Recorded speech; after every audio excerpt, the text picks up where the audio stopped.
l'enjeu du projet était effectivement la mise en accessibilité du site. On développe ce bâtiment autour d'un système structurel qui est composé d'éléments dont la structure définit l'espace, qui est d'ailleurs un petit peu comme de la même façon que l'architecture gothique, d'une certaine façon, où la structure de pierre définit l'espace. Ici, c'est un petit peu la même chose, mais avec le béton. On dirait du verre alors que c'est une toile. Donc Cécile Barre, c'est une peintre. Habituellement, on accroche la peinture au mur. Cécile Barre, elle ne fait pas ça. Elle accroche la couleur et les gestes finalement dans les espaces.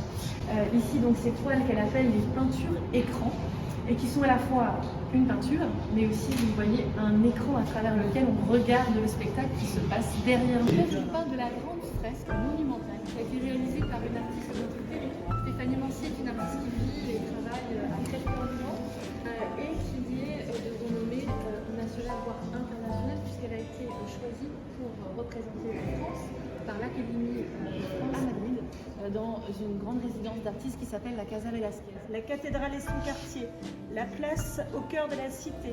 Vous avez la ville textile, vous voyez la notion de ville qui apparaît sur beaucoup d'écrans également. Une place importante a été donnée aux maquettes dans la partie consacrée à la cathédrale et son quartier, avec ici une maquette qui est manipulable, je l'évoquais tout à l'heure. Vous pouvez remonter entièrement la première cathédrale de Beauvais, donc ce qu'on appelle Notre-Dame de la Basse-Œuvre. Monter pour remonter, comme ça a été fait au XIIIe siècle, on a démonté le chœur de la Basse-Œuvre. Oui, c'est une pièce de nos réserves qui a été restaurée exprès pour la création de pavillonnaires. C'est jusque dans l'architecture des quartiers qui fait partie de l'histoire de la ville, que sont dans les années 50-60. On a fait plein d'expériences. C'est dans vos quartiers, ça, en plus. Oui, ça. On brosse le portrait finalement de la ville de Beauvais depuis le 1er siècle. On est plutôt sur de la pierre qui n'est pas de la pierre du Beauvaisis, de manière générale.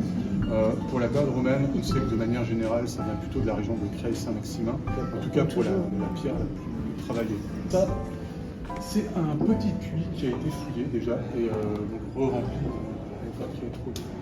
Et un puits beaucoup plus récent. Un puits de l'époque médiévale. Et c'est André Armand qui aussi fait l'aménagement du parvis et qui aussi construit la crypte archéologique de Notre-Dame. Donc on a encore un autre lien avec notre cathédrale, avec Notre-Dame de Paris et le quadrilatère. En couleur.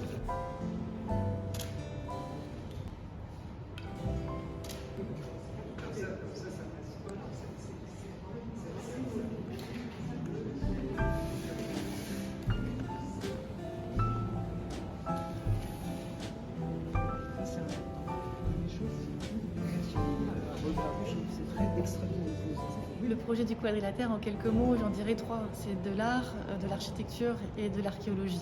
C'est vraiment un lieu qui rassemble des artistes, d'une part, c'est un centre d'art contemporain, et puis du patrimoine, un patrimoine remarquable, celui du XXe siècle, qui est le bâtiment dans lequel vous évoluez, et puis des vestiges archéologiques d'une importance majeure, qui sont sous le centre d'art, au sein de celui-ci, dans une crypte archéologique qui a été restaurée, refouillée et réinterprétée pour l'occasion de l'ouverture, qui sera donc le 5 avril 2025. Nous sommes très excités tous, les artistes, l'équipe, l'architecte qui a fait cette réhabilitation.